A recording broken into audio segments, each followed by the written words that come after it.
do mês de junho.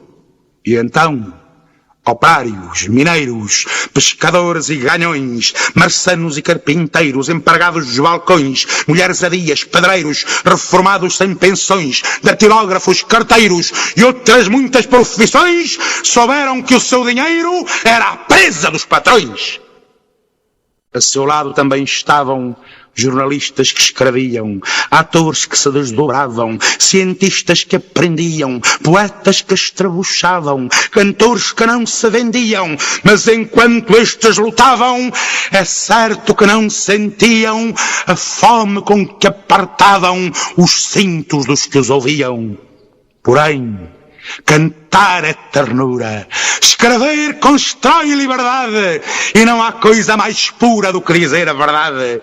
E uns e outros irmanados na mesma luta de ideais, ambos setores explorados ficaram partes iguais. Entanto, não descansavam entre pragas e perjúrios, agulhas que se espetavam, silêncios, boatos, murmúrios, risinhos que se calavam, palácios contra tugúrios, fortunas que levantavam promessas de maus augúrios, os que em vida se enterravam por serem falsos e espúrios, maiorais da minoria que diziam silenciosa e que em silêncio fazia a coisa mais horrorosa, minar como um sinapismo e com ordenados rejos o alvor do socialismo e o fim dos privilégios.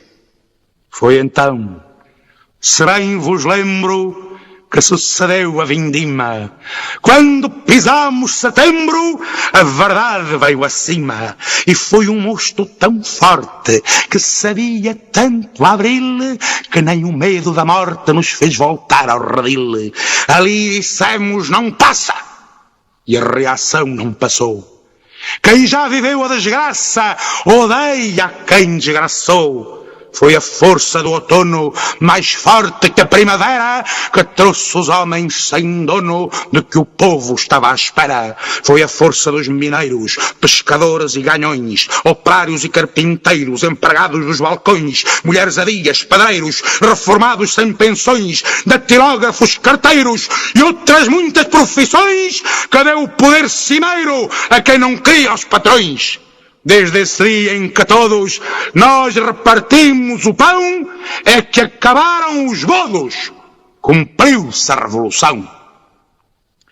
Porém, em quintas, vivendas, palácios e palacetes, os generais com prebendas, caciques e cacetetes, os que montavam cavalos para caçarem veados, os que davam 2 estalos na cara dos empregados, os que tinham bons amigos no consórcio dos sabões e coçavam os umbigos como quem coça os galões, os generais subalternos que aceitavam os patrões, os generais inimigos, os generais garanhões, teciam teias de aranha e eram mais camaleões que a lombriga que se amanha com os próprios cagalhões. Com os generais desta apanha já não há revoluções. Por isso, o 11 de março foi um baile de tartufos, uma alternância de terços entre ricaços e bufos. E tivemos de pagar com o sangue de um soldado o preço de já não estar Portugal suicidado. Fugiram como cobardes e para terras de Espanha os que faziam alardes de combates em campanha.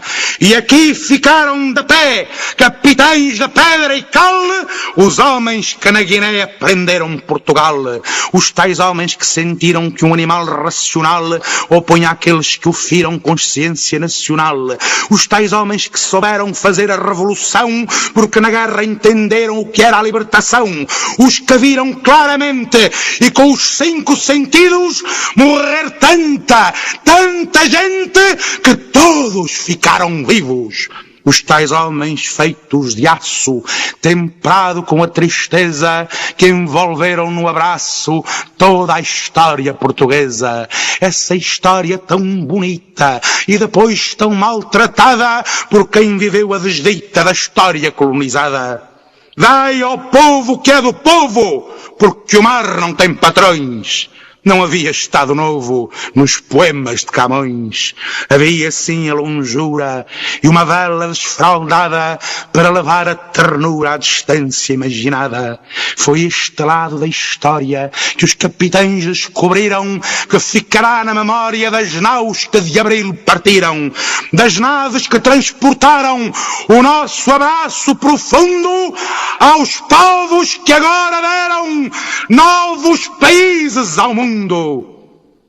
Por saberem como é, ficaram da pedra e cal capitães que na Guiné descobriram Portugal e em sua pátria fizeram o que deviam fazer.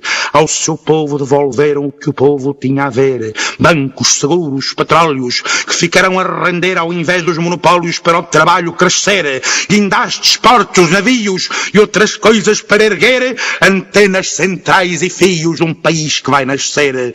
Mesmo que seja com frio, é preciso aquecer. Pensar que somos um rio que vai dar onde quiser. Pensar que somos um mar que nunca mais tem fronteiras e havemos de navegar de muitíssimas maneiras. No Minho com pés de linho, no Alentejo com pão, no Ribatejo com vinho, na Beira com requeijão, e trocando agora as voltas ao vir da produção, no Alentejo bolotas, no Algarve maçapão, vindimas no Alto Douro, tomates em azeitão, azeite da cor do ouro que é verde ao pé do fundão e fica amarelo puro nos campos de Baleizão. Quando a terra for do povo, o povo deita-lhe a mão.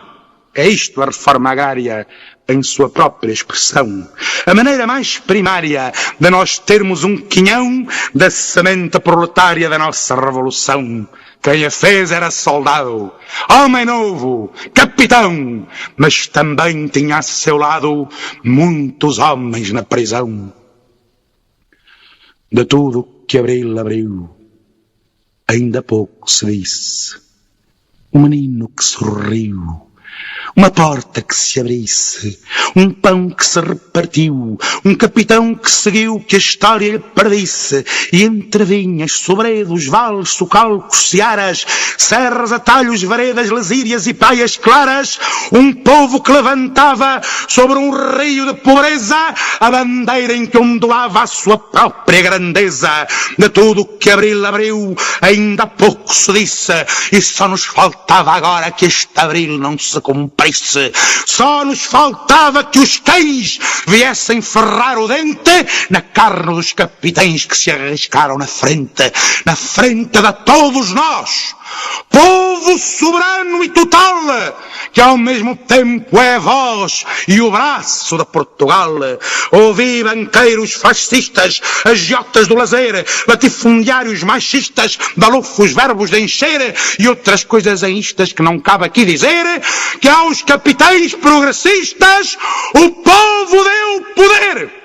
E se esse poder um dia o quiser roubar a alguém, não fica na burguesia, volta à barriga da mãe, volta à barriga da terra que em boa hora o pariu. Agora ninguém mais cerra as portas que Abril abriu.